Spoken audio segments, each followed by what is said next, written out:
I want this video to be like universal. So even if you don't believe in God, if you're a universe person, pray to the universe. If you're not a spiritual person, take it as like a psychological thing that you can do that will help your memory or something. Yes, I love praying and I want you to pray, but I also want this to be as widespread as possible. So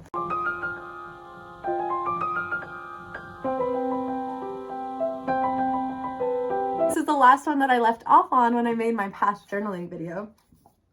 And the page that I bookmarked was when I went to the sequoias with my dad. I wrote a poem. I said, "Wasteland road trip, behind lies thousands of miles, ahead the sequoias, singing, driving, laughing, dancing, crying, moments unforgotten, ineffable, oceans, rocks, the sun through the fog, the music, the memories, overriding older memories. It's so wild, it's so peaceful, it's so beautiful. The connections we make, they're all so strong, so real. Speak it into existence, project it, feel it. 13 hours from home, but your home is right here. Home tomorrow will always be in the sequoias. I can't wait. I'm open to it all. Thank you, universe. Athena, Isabella."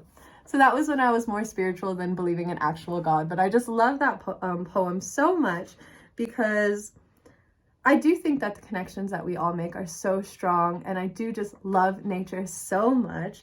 And I didn't say pray for it in that video, I said project it. And yes, I do believe that we project a life, but personally for me, I believe that we also need to pray for it and ask and not just tell. Just like you would do in any relationship with anybody, you don't just tell people what to do, you ask them. And that is a beautiful two-way relationship.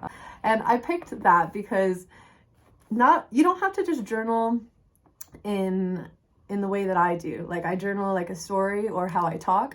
You can just journal poems, or maybe you want to write songs, or maybe you want to draw. Maybe you want to draw every day and that's your form of journaling. There's no wrong way to journal, and you never know what will come from journaling. I started journaling and then I started writing poetry from the journals. Oftentimes when I was too busy to sit down and actually spend like an hour or so writing about what I was thinking about, I'm like, how can I put this into a haiku? How can I put this into a real quick sonic or a free verse and capture the feeling that I'm feeling without necessarily writing down all the details? So if you're somebody that doesn't really like to write, maybe you want to start being a poet. I don't know. Okay, Edgar. Next up is this guy. This is also from Barnes & Noble. Shout out to my dad. He bought me this one. And this one I bookmarked when I was journaling every memory that I could ever remember in my life. And I recommend this to everybody. Journal your life story. Write your own little memoir. It is so healing and so validating to yourself, especially your inner child.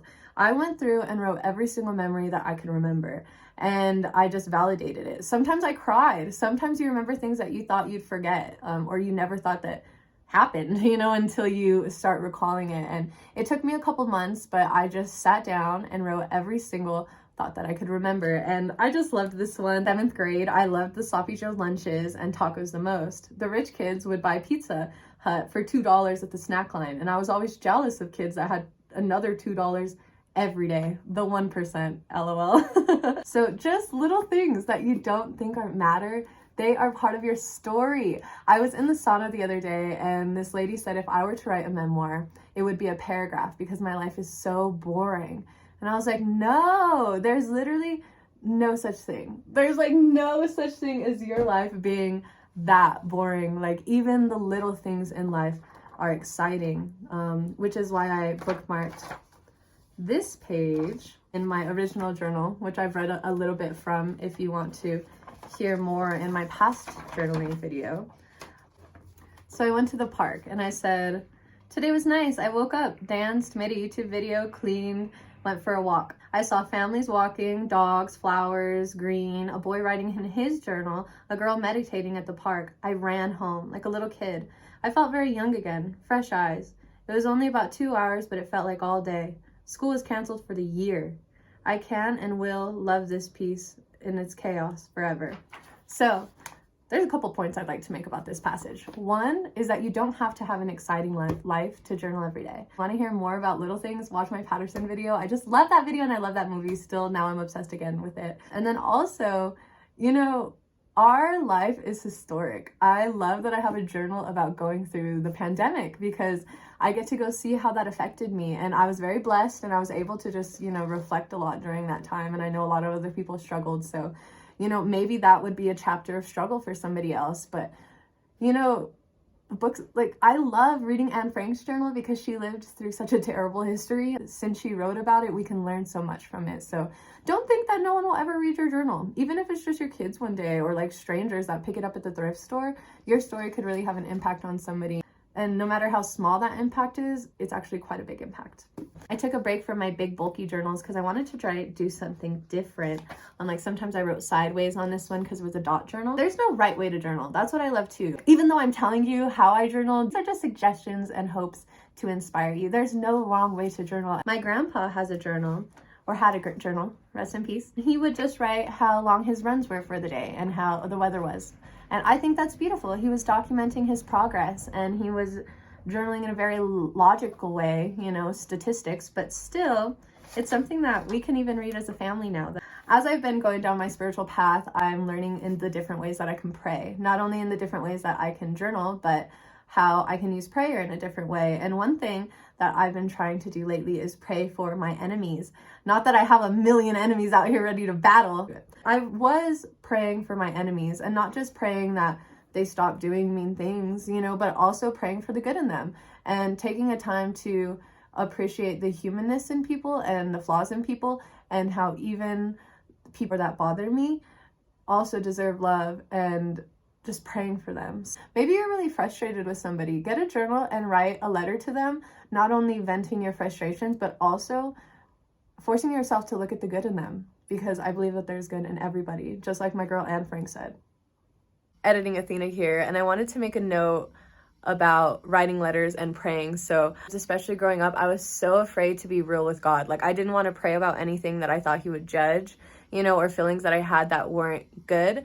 And so what I've been doing lately is praying by reading my journal entries. So I'll be real honest with myself. In my last video, I talk about being real with yourself.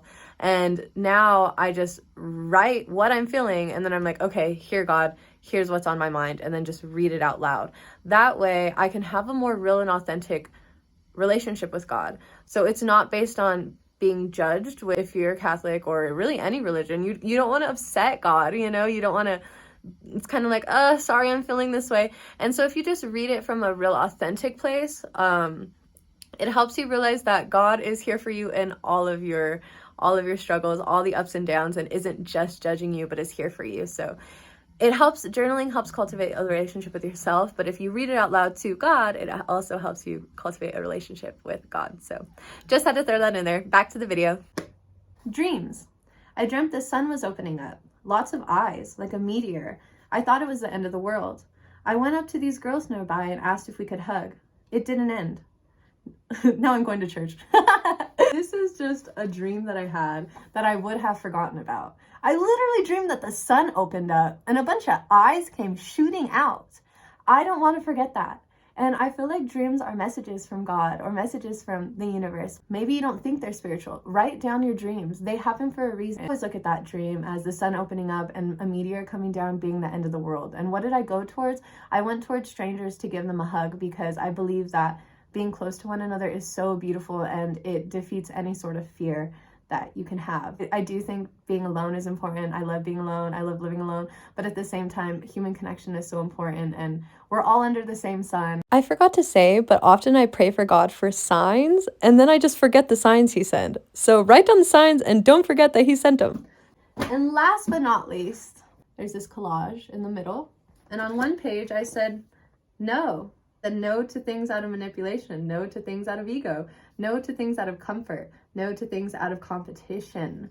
And then I said, yes to friends who really see you, really prioritize you, really want to see you succeed. Yes to processing my emotions. Yes to things I actually want to do. Yes to people that are truly deserving of my time. Yes to accepting emotions that are challenging to grasp.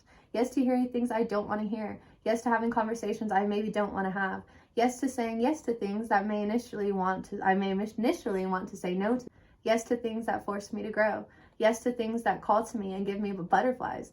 Yes to eyes that I can't stare in for too long. Yes to things my heart truly need but may feel like they don't really want. Yes to happiness. Yes to everything I was never able to say yes to. Repeat. Yes to everything I was able to say yes to. So there's also a little piece of lavender there, so pretty. That is the last note because I want you to say yes to journaling. I'm really not judging you. If you don't want to do it, don't do it. But for those that this speaks to, I really hope that you feel inspired by this. I appreciate you listening to me talk. I do miss being an English teacher for many reasons. I love my new job very much and I don't want to go back. But at the same time, there are things that I miss. One, my students, if you're listening. And then two, I'm able to inspire kids to journal. And so hopefully I inspired you to journal today. And I'll see you in my next video. It's going to be a lookbook. I'm wishing you all the love, sending you all my love, and I hope you have a beautiful start to your new year. Bye.